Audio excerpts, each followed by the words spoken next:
Hello students, welcome back to this channel Dinesh sir once again. क्योंकि इस video में हम ऐसी बात करने वाले हैं जिसको लेके बच्चों में बहुत कन्फ्यूजन है।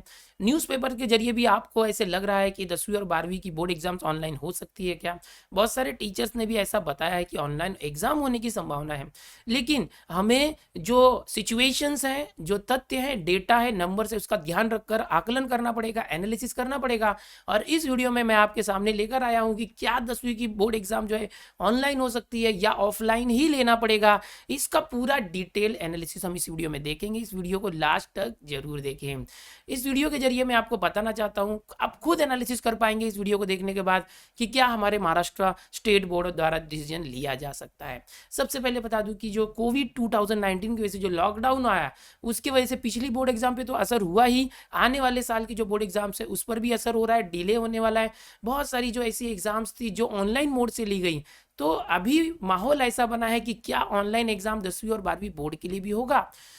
इसके लिए कुछ एनालिसिस किया जाए, कुछ डेटा और कुछ सिचुएशन के अनुसार।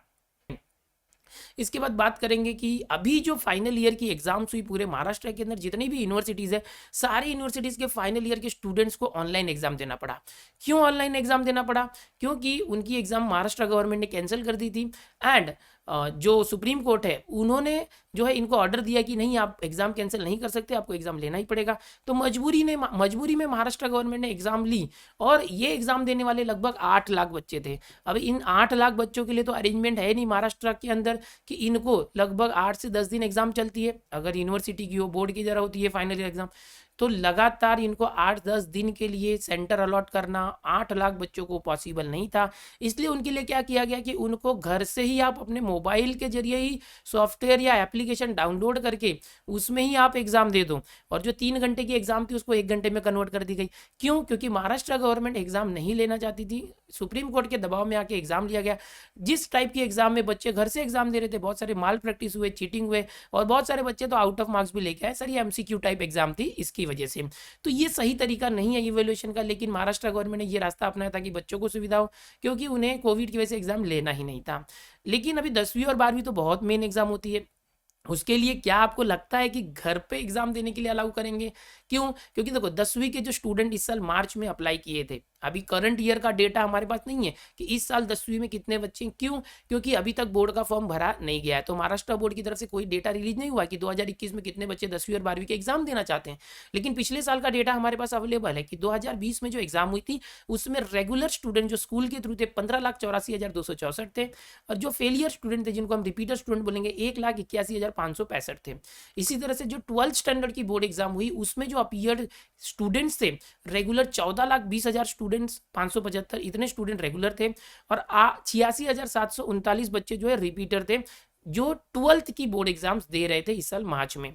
और इस साल भी लगभग वही स्टूडेंट, अप्रॉक्स उतना ही नंबर है। यानी कि इस साल जो 10वीं और 12वीं के बच्चों ने एग्जाम दी है, टोटल मिला के आप 32,73,143, 32 लाख ही माने तो अभी से आप पकड़ के चलो कि हमारे महाराष्ट्र में पिछले साल मार्च में 32 लाख बच्चों ने 10वीं और 12वीं की बोर्ड एग्जाम दी।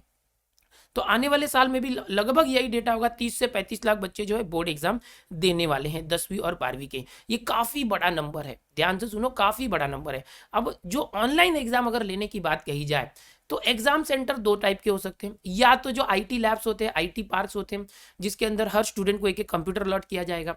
और वो एक दिन का नहीं होगा।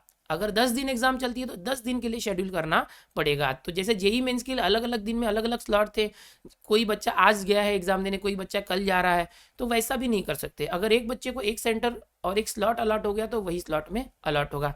अब एग्जाम सेंटर जैसे मैंने बताया, आईटी लैब्स काफ़ी कम है, लगभग 2,20,000 बच्चे नीट की एग्जाम दे चुके थे। तो 2 लाख बच्चों के लिए जो है आईटी लैब्स पॉसिबल है कॉलेजेस में जो होते हैं। उसके अलावा महाराष्ट्र गवर्नमेंट के बाद एक ऑप्शन होता है एमएससीआईटी सेंटर। एमएससीआईटी सेंटर आप जानते ही हैं कि एक एमएससीआईटी कोर्स होता है जिसके लिए एमकेसीएल के द्वारा जो बहुत सारे सेंटर है पूरे महाराष्ट्र में। तो मुंबई में अप्रॉक्स जो है 100 सेंटर है। पूरे महाराष्ट्र की बात करेंगे तो लगभग 5 से 5,500 सेंटर हैं जहां पर एमएससीआईटी लैब है। हर एक एमएससीआईटी लैब में लगभग 10 से 15-20 कंप्यूटर होते हैं। शहरों में काफ़ी 10 या 15 ही कंप्यूटर होते हैं, बट जो गांव वगैरह में बड़ा बड़ा सेंटर होगा तो 20 से 30 कंप्यूटर्स भी होते हैं एक लैब के अंदर। तो अगर बात की जाए कि अगर एवरेज हम पकड़ते हैं कि एक MSCIT सेंटर में अगर समझो 15 बच्चों की कैपेसिटी, कहीं 10 है कहीं 20 है, तो एवरेज 15 पकड़े तो 5,500 पूरे महाराष्ट्र में सेंटर है, 82,500 इतने बच्चों के लिए सीटिंग अरेंजमेंट हो सकती है, एग्जाम हो सकती है 82,500 पूरे महाराष्ट्र में। लेकिन अगर कोई बोले कि जैसे कि फाइनल ईयर की जो एग्जाम्स है 1-1 घंटे की ले गई थी, ये जो 3 घंटे की बोर्ड एग्जाम्स हैं उसको कन्वर्ट करके 1 या 2 घंटे में ली जाए, तो हो सकता है कि एक सेंटर पर 3 स्लॉट अलॉट किया जाए। जैसे कि सुबह 8 से 10 एग्जाम हो रही है, दोपहर के 12 से 2 हो रहा है, शाम के 4 से 6 हो रहा है। तो अगर ऐसे की जाए तो भी ये जो सेंटर्स हैं इसमें अगर 82,500 स्टूडेंट्स के लिए 3 स्लॉट में अरेंजमेंट किया जाता है तो लगभग 2,47,000 बच्चों का अरेंजमेंट हो पाएगा, यानी 2.5 लाख बच्चे। यानी कि अगर MKCL के MSCIT सेंटर की बात करेंगे तो लगभग 2.5 लाख बच्चों की व्यवस्था हो सकती है अगर एक सेंटर पर 3 बार एग्जाम ली जाए तो वो 10 दिन तक चलेगी लगातार। और अगर कॉलेजेस की बात की मैंने की थी तो लगभग नीट के लिए पॉसिबल था 2,20,000, यानी वहां भी 2.5 लाख। तो अगर दोनों को मिला दिया जाए तो लगभग 5 लाख बच्चों के लिए अरेंजमेंट हो सकता है। लेकिन अभी आपने देखा कि हमारे स्टूडेंट कितने हैं टोटल, आपने यहाँ पर देखा टोटल हमारे पास स्टूडेंट है 32 लाख के आसपास। अभी इस साल ये एग्जैक्ट डेटा जो है मार्च 2020 का है, इस साल मार्च 2021 में जो एग्जाम देने वाले या जो अगले साल 2021 में, उनका डेटा अभी तक फॉर्म फिलिंग नहीं हुई है कंप्लीट, तो एग्जैक्ट डेटा नहीं है। 30 से 35 लाख बच्चे जो एग्जाम देने वाले हैं। और अभी जो मैंने चीज़ें बताई कॉलेजेस के IT लैब और MSCIT सेंटर को मिला के लगभग जो है समझो ऐसे मान सकते हो कि 5 लाख ज़्यादा से ज़्यादा इतने बच्चों की एग्जाम ली जा सकती है। तो 32 लाख बच्चों की एग्जाम नहीं ली जा सकती। तो इसका मतलब क्या है कि जो यूनिवर्सिटी वाले फाइनल ईयर के बच्चे 8 लाख बच्चे थे, उन्होंने घर बैठे मोबाइल में एग्जाम दी थी, तो क्या वो पॉसिबल है? बिल्कुल नहीं है। अगर 8 लाख बच्चे हैं तो अगर कोई बच्चों को मोबाइल में घर से ही एग्जाम देना है तो कितने भी लाख बच्चे हो, 1 करोड़ बच्चे हो, हर बच्चा अपने घर पे एग्जाम देगा। लेकिन उससे क्या इवेल्युएशन सही से हो पाएगा, क्या बच्चों का जो एग्जाम सही से हो पाएगा, वो पॉसिबल नहीं है। महाराष्ट्र बोर्ड ऐसा नहीं कर सकता। ओके, उसमें बहुत सारे टेक्निकल इशू है। तो यूनिवर्सिटी ने क्यों करने दिया? क्योंकि वो उनकी मजबूरी थी, उनको एग्जाम लेना नहीं था, सुप्रीम कोर्ट ने ऑर्डर दिया था इसलिए लिया। अब आगे देखते हैं जो एक्चुअल एग्जाम है। मैंने जैसे बताया कि IT लैब्स या सेंटर MSCIT सेंटर्स पर ही हो सकता है, जिसकी संख्या काफ़ी कम है, लगभग 5 लाख बच्चे ही अरेंज हो सकते हैं। हमारे पास बच्चे कितने हैं? लगभग 32,73,143 के आसपास। अब इतने बच्चों को मैनेज करना बहुत ही मुश्किल है ऑनलाइन एग्जाम के लिए। तो क्या हो सकता है? अब मैं आपके सामने 2 चीज़ें लेकर आया हूँ बहुत ही इंपॉर्टेंट, कि ऑफलाइन एग्जाम क्यों होना चाहिए, उसके कारण मैं आपको बताऊंगा। इसके बाद बताऊंगा कि ऑनलाइन एग्जाम क्यों नहीं हो सकता, उसके कारण बताऊंगा। तो सबसे पहले ऑफलाइन एग्जाम में जो सबसे पहले पॉइंट मैं बताऊंगा, जो आने वाले नवंबर दिसंबर में रिपीटर की एग्जाम है, तो रिपीटर की एग्जाम जो है वो ऑफलाइन मोड में होने वाली है, उसका ऑनलाइन मोड डिक्लेयर नहीं हुआ है। ये बात अलग है कि उसमें संख्या कम है, ज़्यादा बच्चे नहीं है, कम बच्चे, जिनके लिए मैंने इसका डेटा भी आपको बताया था पिछले वीडियो में, रिपीटर वाले के कितने बच्चे पेंडिंग है रिपीटर के लिए, तो उनके लिए जो ऑफलाइन मोड में एग्जाम हो रही है। ठीक है, तो अभी तक कोई ऑनलाइन मोड आया नहीं है, पहली बात तो ये। दूसरा, जो स्कूल कॉलेज है नवंबर के एंड में ओपन होने वाले हैं, नहीं भी हुए तो दिसंबर से चालू हो जाएंगे। जैसे कि आप जानते हैं शिक्षा मंत्री ने बताया कि स्टेप बाय स्टेप ओपन करेंगे। सबसे पहले 9वीं से 12वीं के जो स्कूल कॉलेजेस ओपन होंगे, तो फिर नवंबर एंड या दिसंबर में जो स्कूल कॉलेजेस ओपन हो जाएंगे SOP यानी स्टैंडर्ड ऑपरेटिंग प्रोसीजर के साथ, उनके प्रैक्टिकल्स इंटरनल्स लिए जाएंगे, ऑफलाइन मोड से ही होंगे, स्कूल कॉलेजेस में होंगे। ठीक है, इसके वजह से ऑफलाइन एग्जाम की पॉसिबिलिटी है। जो एग्जाम पैटर्न जो रिलीज हुआ है वो ऑफलाइन पैटर्न के लिए रिलीज हुआ है। आप जानते ही हैं कि पिछले महीने रिलीज हुआ था अगस्त सितंबर में, जो नया एग्जाम पैटर्न आया है, जो कॉलेजेस के लिए 70+30 या 80+20 है, स्कूल्स के लिए भी 80+20 है, 20 मार्क्स का इंटरनल, 80 मार्क्स की रिटर्न थियरी। ओके, जो कंप्लीट इवोल्यूशन होने वाला है SSC और HSC का, जो एग्जाम लेके उनको मार्किंग दी जाती है, वो सिर्फ ऑफलाइन एग्जाम से ही पॉसिबल हो सकता है। 10वीं और 12वीं बोर्ड एग्जाम की बात कर रहा हूँ, किसी एंट्रेंस स्पर्धा परीक्षा की बात नहीं कर रहा हूँ, क्योंकि ये जो एग्जाम्स है 8 से 10 दिन चलती है, और इनका जो सिस्टम अभी तक चला आ रहा है वो थियोरेटिकल बेस है बोर्ड एग्जाम का, ये MCQ बेस्ड नहीं है। MCQ इन्वॉल्व होते हैं लेकिन 10 से 20% ही होते हैं। इसीलिए जो ऑफलाइन एग्जाम होना ही इसका मेन कारण है। ये सारे कारण जो मैं बता रहा हूँ कि ऑफलाइन एग्जाम होगा ही होगा।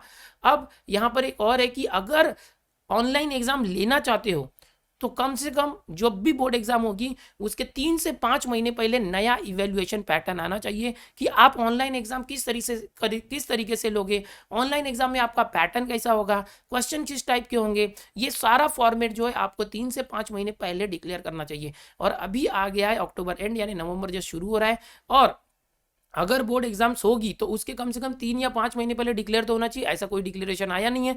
तो ये भी एक कारण है कि ऑफलाइन एग्जाम्स ही होने वाली है। अब आगे हम लोग देखते हैं कि why online exams are not possible for SSC and HSC board exam 2021। तो सबसे पहले बता दूं, शिक्षा मंत्री का तो बयान यही है कि बोर्ड एग्जाम जो है परिस्थितियों को देखकर उसके ऊपर निर्णय लिया जाएगा कि वो फरवरी मार्च में होगी या अप्रैल में होगी। तो इसका मतलब क्या निकलता है कि जो बोर्ड एग्जाम्स है वो पोस्टपोन्ड ही होगी। परिस्थितियां क्या है, स्कूल कॉलेज आप खोल ही नहीं पा रहे हो, तो बोर्ड एग्जाम इतने जल्दी कैसे लोगे। और अगर फरवरी मार्च में लेते हो बोर्ड एग्जाम तो सिलेबस तो पूरा ही नहीं है, स्कूल कॉलेज खुले ही नहीं है, प्रैक्टिकल हुआ ही नहीं है, तो आपको पोस्टपोन करना ही है। तो वो डायरेक्टली ना बोल के इनडायरेक्टली बोल रहे हैं कि परिस्थितियों का आकलन करके हम करेंगे। क्यों ऑनलाइन एग्जाम पॉसिबल नहीं है, इसके बारे में हम बात करेंगे। कुछ कारण है इसके लिए। सबसे पहला कारण है कि पूरे महाराष्ट्र के अंदर जो बहुत सारे जो प्लेसेस है, डिस्ट्रिक्ट है या गांव है, वहां पर इतना इंफ्रास्ट्रक्चर अवेलेबल नहीं है कि ऑनलाइन एग्जाम हो सके। हाँ, मैं मानता हूं कि शहरों के अंदर सुविधाएं हैं, लेकिन महाराष्ट्र सिर्फ शहरों से ही नहीं बना है, महाराष्ट्र गांव से बना है। महाराष्ट्र के अंदर बहुत सारे गांव हैं जिनको मिलकर महाराष्ट्र बना है, तो सभी को साथ में लेके चलना पड़ेगा। और महाराष्ट्र के अंदर इतना इंफ्रास्ट्रक्चर नहीं है। जो मैंने अभी आपको बताया कि सिर्फ 5 लाख बच्चों का अरेंजमेंट हो सकता है अगर MSc IT सेंटर्स और जितने भी कॉलेजेस के IT लैब है, IT कॉलेजेस है, उनके अगर लैब है उनको इंक्लूड किया जाए तो 32 लाख के लगभग हमारे बच्चे हैं जो 10वीं और 12वीं के एग्जाम देने वाले हैं। यहाँ पर जो स्टूडेंट है रिमोट एरियाज में रहते हैं, पहाड़ों पर रहते हैं या गाँव में रहते हैं, जिनका कनेक्शन शहरों से बहुत दूर है, तो ऐसे बच्चे तो इससे वंचित रह जाएंगे। उनको ऑफलाइन ऑनलाइन फैसिलिटीज ही नहीं है, बहुत कम फैसिलिटी है, तो ना के बराबर है महाराष्ट्र के अंदर। दूसरा कि जब भी ऑनलाइन एग्जाम्स होती है तो उसमें नेटवर्क इशू होने की वजह से ऑनलाइन टीचिंग ही हो रही है। अब बहुत बार जब ऑनलाइन लेक्चर्स में होते हैं तो नेटवर्क चला जाता है, आप लेक्चर से बाहर निकल आते हैं कि कोई भी आप ऐप यूज़ कर रहे हो, जूम कर रहे हो, गूगल मीट कर रहे हो, तो कितने टेक्निकल इश्यूज होते हैं लेक्चर के दौरान। अगर एग्जाम के दौरान इतने इश्यूज आए तो इसका जीता जाता उदाहरण है मुंबई का जो आइडॉल डिपार्टमेंट है मुंबई यूनिवर्सिटी का। उसके अंदर अभी एग्जाम्स हो रही थी ऑनलाइन, बच्चों को लिंक भेजा गया था मोबाइल के जरिए, लिंक काम ही नहीं करती थी, बच्चे लॉगिन नहीं कर पाते थे, बच्चों ने आंदोलन कर दिया था। बहुत सारे बच्चे फ्रस्ट्रेशन में आ गए थे कि ये सब क्या चालू है, बाकी बच्चों की एग्जाम हो गई, हमारा लॉगिन ही नहीं हो पाया। तो ऐसे में बच्चे फ्रस्ट्रेशन में आ सकते हैं। तो ये बहुत बड़ी जो है हम बोल सकते हैं कि गड़बड़ी हो सकती है अगर ऑनलाइन एग्जाम हो, कि अगर 100 बच्चों की एग्जाम हो रही है, 50-60 बच्चों का बराबर लॉगिन हुआ, उन्होंने एग्जाम दे दिया, 30-40 बच्चे लॉगिन नहीं कर पाए, तो सोचो उनका मेंटली क्या होगा, मेंटली डिस्टर्ब हो जाएंगे ना वो, और कोई गलत कदम ना उठा ले इससे। तो ये ऑनलाइन में बहुत बड़ी जो है डिफिकल्टी है। तो यहाँ पर मैं आपको बताना चाहूँगा कि जो बोर्ड एग्जाम है वो एज पर सिचुएशन जो शिक्षा मंत्री ने बोला है उनके अकॉर्डिंग फरवरी में होना मुश्किल है, फरवरी मार्च में वो पोस्टपोन्ड होगा ही, वो अप्रैल से मई तक जाने की पूरी चांसेस है, जितने भी कारण मैंने बताए उन कारणों से। ओके, एंड जब भी बोर्ड एग्जाम होगी, देखो अभी नवंबर दिसंबर में जो रिपीटर्स के लिए एग्जाम हो रही है वो ऑफलाइन हो रही है, धीरे धीरे स्कूल चालू करेंगे दिसंबर तक। तो जब भी बोर्ड एग्जाम होगी अप्रैल में तब तक सब नॉर्मल हो जाएगा, लॉकडाउन सब खुल गया है, सारी चीज़ें अनलॉक हो गई, सिर्फ ट्रेन बाकी है, मंदिर मस्जिद बाकी है और स्कूल कॉलेजेस कोचिंग्स बाकी है। ये भी धीरे धीरे दिसंबर तक सब खुल जाएगा, सब कुछ नॉर्मल हो जाएगा। धीरे धीरे वैक्सीन्स का भी सब चालू है, जनवरी फरवरी मार्च जब भी आना होगा, लेकिन सारी चीज़ें नॉर्मल हो जाएगी, SOP जारी कर दिए गए हैं। तो एट दैट टाइम सब कुछ नॉर्मल हो जाएगा। ये आज एग्जाम लेने की बात नहीं की जा रही है, आने वाले अप्रैल में की बात की जा रही है। तो इसके लिए भी जो है ऑफलाइन जो एग्जाम होने के पूरे चांसेस हैं, और ऑनलाइन एग्जाम्स पॉसिबल नहीं है 2021 में 10वीं और 12वीं के जो बोर्ड के स्टूडेंट्स हैं उनके लिए। आखिर में आपको एक ही मैसेज देना चाहूँगा मेरी तरफ से कि इन सब झंझटों में मत पड़ो, ओरिजिनल जो परिस्थितियां हैं, डेटा है, उस पर ध्यान रखो, सिचुएशन से देखो, मैं जो बताता हूँ उस पर ध्यान रखो। मेरा एक मैसेज आपको जाएगा कि सिर्फ अपनी पढ़ाई पर ध्यान दो, इधर उधर की बातों पर ध्यान मत दो। जो भी आपका सिलेबस है उसको कंप्लीट करने का कोशिश करो। सिलेबस रिड्यूस हुआ है, कितना रिड्यूस हुआ है और होने वाला है क्या, इन चीज़ों पर ध्यान मत दो। और सिर्फ एग्जाम्स के लिए मत पढ़ो यार, एग्जाम्स के लिए मत पढ़ो, नॉलेज लेने के लिए पढ़ो। इतना पढ़ो कि आप जो पढ़ रहे हो आपको समझ में आए, उसका नॉलेज मिले, और आगे चल के आप कोई भी एंट्रेंस एग्जाम देते हैं, स्पर्धा परीक्षा देते हैं, उसमें अव्वल ला के दिखाओ। और बोर्ड एग्जाम में तो 50% का क्राइटेरिया होता है, PCM या PCB, या आप कॉमर्स में हो या जो भी हो, या आप CA कर रहे हो, फाउंडेशन कोर्स देने वाले हो, तो वहाँ पर आपका नॉलेज मायने रखता है। तो नॉलेज गैदर करने को देखो, कितना सिलेबस रिड्यूस हो रहा है, होने वाला है या नहीं होने वाला है, ऑनलाइन एग्जाम हो गया, ये सब चक्कर में मत पढ़ो। ओके, आपकी ऑफलाइन एग्जाम ही होगी, और अपना बेस्ट दो, give your best, you will succeed one day. आप एक दिन सफल जरूर होगे। अपना बेस्ट दो। और आखिर में आपको मैं यही बोल के ये जो आज का सेशन है ये फिनिश करना चाहूँगा। आप सभी को धन्यवाद, आप अभी तक मुझे सुन रहे हैं। और ये जो पूरा एनालिसिस मैंने किया है, डेटा के साथ किया है, आपको खुद समझ में आएगा कि अब बोर्ड एग्जाम ऑनलाइन हो सकती है कि नहीं हो सकती है। सारी चीज़ें मैंने बताई है। 32 लाख बच्चे हैं, 32 लाख बच्चों का ऑनलाइन एग्जाम कंडक्ट करना, किसी सेंटर पर ही कंडक्ट करना पड़ेगा। और लगभग 5 लाख बच्चों का एग्जाम लिया जा सकता है महाराष्ट्र में। अगर एक दिन की एग्जाम होती है तो अलग अलग डेट्स को लिया जा सकता है, लेकिन यहाँ पर 8 से 10 दिन एग्जाम चलेगी ना बच्चे की। एक बच्चा एक ही दिन एग्जाम देगा क्या? नहीं, एंट्रेंस एग्जाम नहीं है, तो फिर स्लॉट में भी नहीं ली जा सकती। और 3 स्लॉट करके मैं बता रहा हूँ, दिन भर में 3 स्लॉट होगा तो 5 लाख और 32 लाख के लगभग बच्चे होंगे, तो ऑनलाइन एग्जाम पॉसिबल नहीं है। और ये तो चक्कर में मत रहो कि आपको फाइनल ईयर के बच्चों को जैसे घर पे मोबाइल से एग्जाम दे रहे थे वैसा एग्जाम 10वीं 12वीं की होगी, बिल्कुल नहीं होगी। बहुत माल प्रैक्टिस है, चीटिंग है, उससे अच्छे से इवेल्युएशन नहीं हो पाएगा। आगे चल के 11th के एडमिशन में बहुत प्रॉब्लम होगा, 10th वालों को, और 12वीं के बाद डिग्री में बहुत गड़बड़ी हो जाएगी। वो पॉसिबल नहीं है, वो तो करेंगे ही नहीं, उन्होंने मजबूरी में किया था फाइनल ईयर का। समझ में आ रहा है? तो आपको ऑफलाइन एग्जाम देना है, जो पैटर्न आया उस पैटर्न को स्ट्रिक्ट रहो और उसी तरीके से पढ़ाई करो, नॉलेज के लिए पढ़ो। और इस चैनल से बने रहो, चैनल को सब्सक्राइब करके रखो। अगर पहली बार आए हो तो बेल आइकन बटन दबा के ऑल पर क्लिक करो, ताकि जब भी मैं वीडियो डालो सबसे पहले आपको नोटिफिकेशन मिले और सारी जानकारियां सबसे पहले पाते रहो। ठीक है, चलो मिलते हैं नेक्स्ट वीडियो में ऐसी और जानकारी के साथ। Bye everyone.